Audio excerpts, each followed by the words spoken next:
May it be your will, Lord our God and God of our fathers, that just as I remove the chometz from my house and from my possession, so shall you remove all the extraneous forces, purge the spirit of impurity from the earth, eradicate our evil inclination from within us, and grant us a heart of flesh to serve you in truth.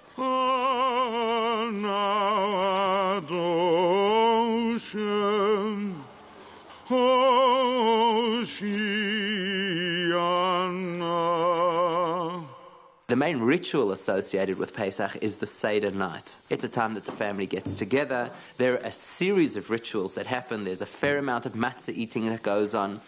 There's the Seder Plate with its symbolic foods. We lean to the left because we want to show that we're so relaxed and so liberated this evening. We can recline at our table. And the key element of that night is to read the story of the Exodus from Egypt. It's very interactive. Everybody gets a chance to read. And then, of course, like any other Jewish function, there's a good meal slap bang in the middle of the whole process.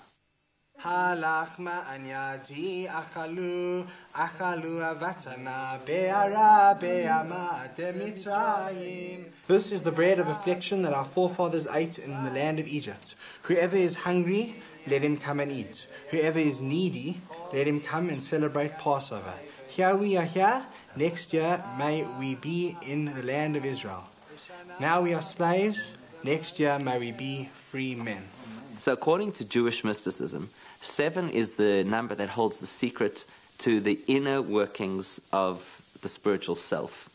You could call it the 7 spiritual habits. If a person can identify within themselves the 7 facets that make up their nature, each one of which is represented by one of the days of the week. If you can identify your 7 energies, you're well on your way to mastering your spiritual self. If you go back to the Seder Plate, which is traditionally put on every Seder table, it's a central theme. It's got 7 different ingredients that go into that plate.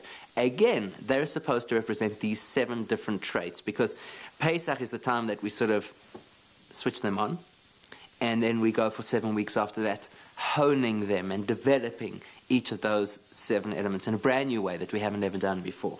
Every person's soul has 10 attributes to it, 10 powers. 3 of them are intellectual and 7 of them are emotional. And during the Omer, we work with the emotional aspects. The second thing, of course, to bear in mind is that each of the 7 must stand in its purest form and then also relate to the other 6, which means that there are 7 possible permutations of each of the 7, which then brings me to 49. So if I'm talking here about counting the Omer as being a 49-day process, from the festival of Pesach until the festival of Shavuoth, there's a clue. It's obviously something to do with this internal 7-part soul system that we have. And that would mean then that each week is a focus on one of those 7. Tisparu, Tisparu, Chamishim Yom.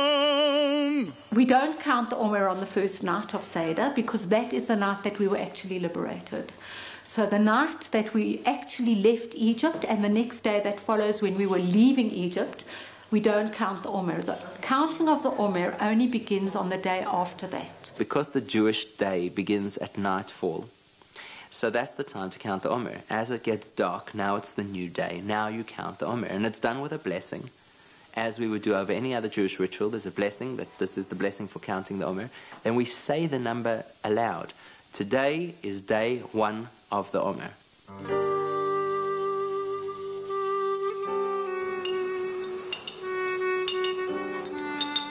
See, are you making me coffee? Yeah, do you want it with milk? Do you want the latte one? I actually do. You make it with me.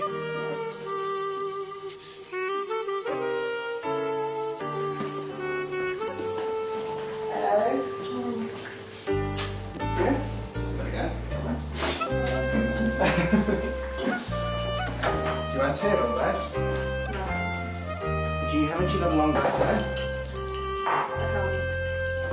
Are you ready? The first of the 7 components is what we call Hesed.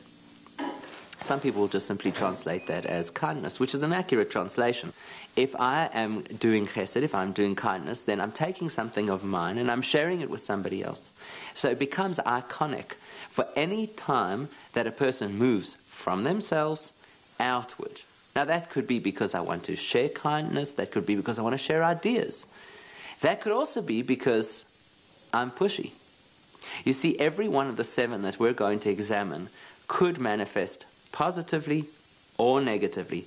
There's no saying over here that chesed is good and something else is bad. They are all potentially good or bad.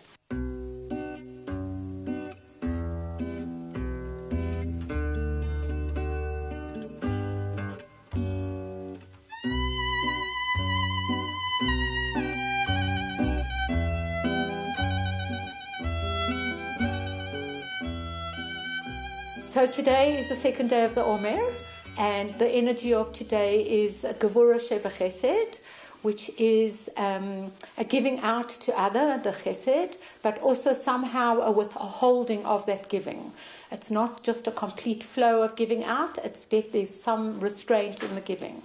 And I feel that today, because it's the first day since the Yontif of Pesach ended, and I wanted to celebrate the day and go out with my children and be in the joyful spirit of the day. But my children have all made their own arrangements, so there's no one to actually do that with. So the need to give out is there, but I've had to restrain it. It has to definitely go through the Gevura process because there is no one to give out to.